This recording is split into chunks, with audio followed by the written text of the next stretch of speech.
Yeah, my name is Steinberg and I'm a PhD composition student at the Royal Northern College of Music in association with Drake Music. This doctoral award came about through the great work and efforts of the composer Lucy Hale, who unfortunately passed away a couple of years ago, and I have taken on Lucy's research goals. So if anybody knew Lucy, her research in her work continues. Yeah, there was a different title for this, and I changed my mind about what I was going to title it. Yeah, that's Ingenious Ways of Composing for Disability, Neurodiversity. I'm really glad to be following on about all these amazing conversations about accessible musical instruments, so I get to contextualise that and talk about what we do with that, like what does a composer do with those instruments. So my research goals were to develop sustainable creative processes built on the social model of disability, create new works for accessible musical instruments, and explore the role and impact of artificial intelligence in new and accessible music. So what I'm going to do is just talk about the work that I've done so far in my PhD and some pieces that I've made, and yeah, then just open it up to any comments or questions. Apologies, this presentation is designed for our next PGR conference, where I'll be talking to a lot of people who are not as up to date on accessibility and disability, but these are some barriers to accessibility within music, because people think music, what's inaccessible about music, and so I have to say all of these things. And so these are just some barriers that we think about that I'm sure all of you are aware of, and some solutions to these things that like lots of which I cannot solve in one PhD project, but just to identify for anyone who's curious the things that I have thought of, and some things I have started to implement into the work that I'm doing. So this is the first piece that is going into my PhD portfolio. It is called Outlier 2. It is for Distractfold ensemble plus El Shant and Luc Moore. And it is a 6-person ensemble, and 6-person and artificial intelligence, and it was designed putting accessibility at the start of the process by, instead of me deciding a score that I wanted to make and giving it to the performers, having conversations with each of the performers and asking them what they wanted the score to look like. So I kind of described a piece that I was thinking of, which was artificial intelligence accompanying a movement from natural sounds to like industrial and mechanical sounds, and how do they want that in front of them, how is it helpful, and these are all the different scores that we came up with. So Linda, the violinist, wanted an audio score, so she had an earpiece in that played sounds that moved. There was a bird song that started as natural bird song and then was filtered and affected through different iterations and became very mechanical. With Theo on clarinets had a graphic score that I made that amazingly was printed in the New York Times. Wild stage for my career, to be honest. Daniel had an audio score, but it was like a sampler, so he could trigger the different pieces of audio when he wanted. Elle had an adjusted audio score. Elle does not read sheet music, so the motif that they were playing from, she had as an audio cue that she could trigger whenever she wanted to remind herself of what the motif was. Alice had a video score that had kind of like prompts and ideas that came up, and it had a timer along the bottom because for her seeing the timer was really important. And Luke, I don't have a picture and I don't have it with me, had a tactile score, which was an A5 piece of paper that I stuck lots of different materials to. He had it on the headstock of his bass, and he would feel all the different materials and how the piece progressed through tactile motions. And then the artificial intelligence, the data set was of them all playing this motif, and then sample RNN, which is Prism's neural network, generative machine learning device, generated lots of different material for me to play with. So I'll just play like a very brief bit of that.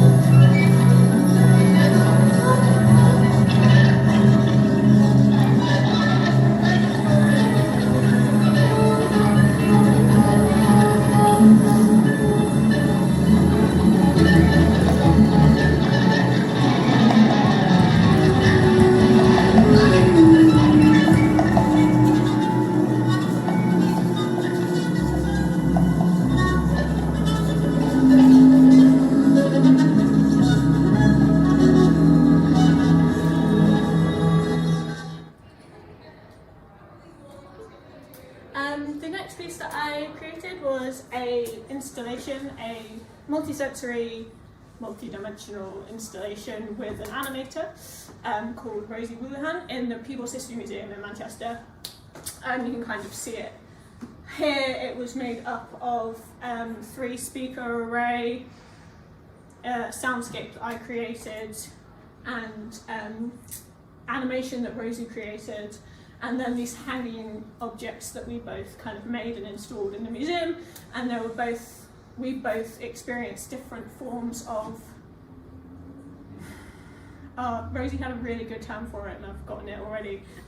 Rosie has a visual impairment where she sees visual abnormalities, and I live with psychosis, and I have auditory hallucinations. And we discovered this when we were partnered together, and we thought, oh, this is amazing, we have this kind of like shared experience, and we decided to kind of display this shared experience of different things appearing in your field of vision and in your hearing that other people can't necessarily hear or see, and projected that. I'll just show you a very basic Instagram video of our installation. We did this also at the Royal Northern in a much bigger setup, which was fantastic.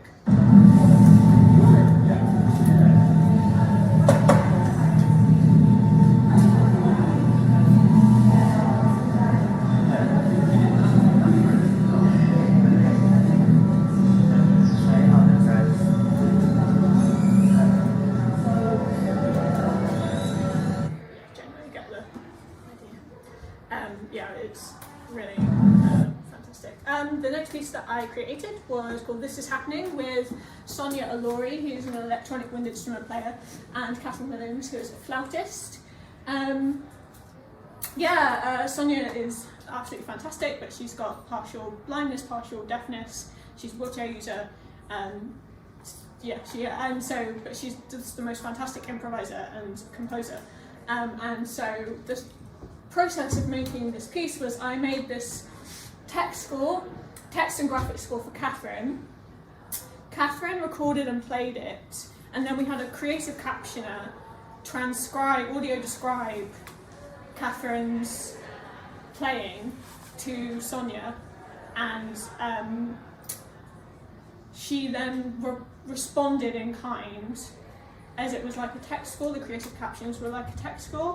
We got some really beautiful creative captions, and the creative captioners who worked with us were absolutely fantastic. And I'll just play like a little bit.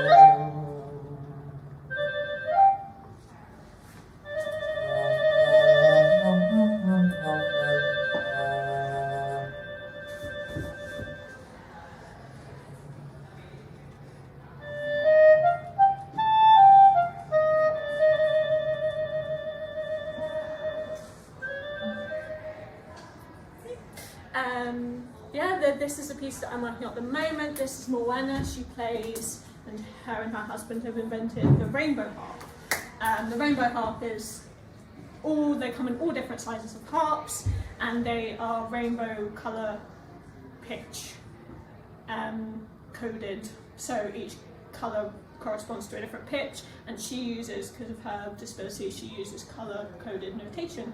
So each pitch corresponds to a different string, and we're going to be using colour in lots of interesting ways, different scores. We've had a lot of different conversations. She also is a music therapist and practitioner, so she works with SEN kids in making music in colour in lots of ways.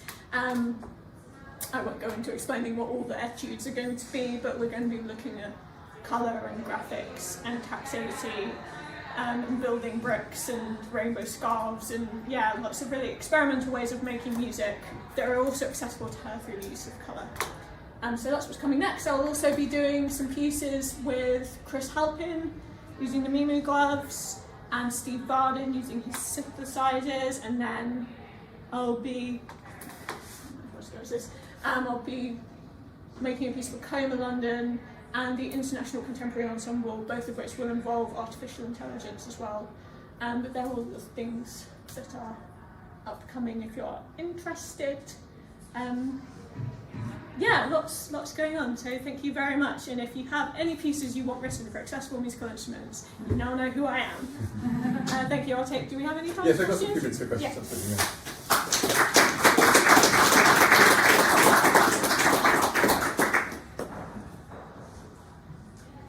Thank you for your presentation. Really nice. The pieces sounded and looked very nice and interesting.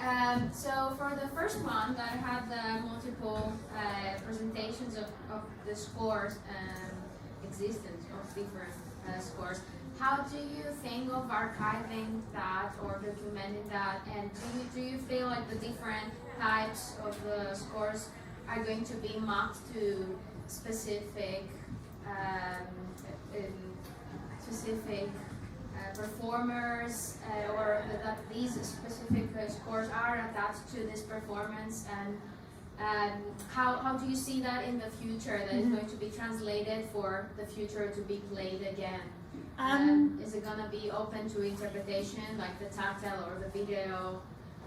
Yeah, I think it's kind of a bit of both. So now those scores exist for anyone for whom it does help, but you also have to be open to the fact, like we were saying, pluralism and not one size fits all. You have to be open to the fact that I haven't accounted for absolutely every requirement just through those 6 scores. So if someone wanted to play it again, different set of performers, I would work again with those performers. And this is where my kind of practical research comes into it, of working with performers through collaboration.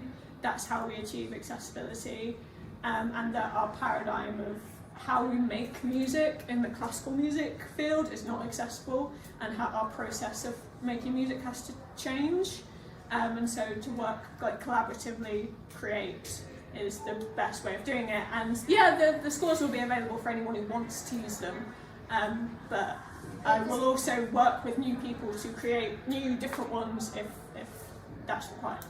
That's often not a problem, actually, an issue with graphical scores, that okay, when the composer goes and it's not available for collaborating, what is happening with these scores then in the future? That's why I asked for the archiving. Yeah, you are not in this. I'm not particularly concerned. Thank you for phrasing it. Yeah, it's not a massive concern of mine, to be honest. You must have the ambition that your work will be played in 100 years. Otherwise, well, you know. Francisco. Yeah, I'm interested, of course, in AI because I have worked with Prism Sample and I've trained my own neural network, and I think it's a really exciting feature for many of us. But in a way, AI we often still use it very much as an umbrella term, or something to differentiate between machine listening and all this. So I'm kind of interested how you're thinking of AI, and when you were saying you're writing new pieces for AI. Is it particularly the Prism Sample you're talking about, or is it? No, that is, you're right. It's a massive reduction to just put and AI, because they're all different forms. So the sample RNN, we're kind of moving, well, don't quote me on this, we're kind of moving beyond it, because it's kind of been done and we've done a lot of work with it. Now we want to explore different AI systems at Prism. And so the right ensemble and AI, so that AI is another neural network. It was developed by EarCam, and so I'll be using an EarCam max patch neural network that they've built, which is trained on Bach's inventions.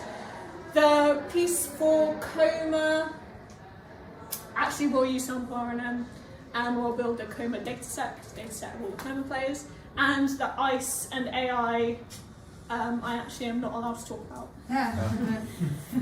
We're working with, as you probably know from talking to Emily, is we're working with George Lewis and all his amazing inventions and schemes, and I can't talk to that because we're still in development. You're still plugging into existing neural networks. Yes, I know. Yeah. It's just like keeping an ear out and seeing what exciting is happening, and using it where it's possible to use it.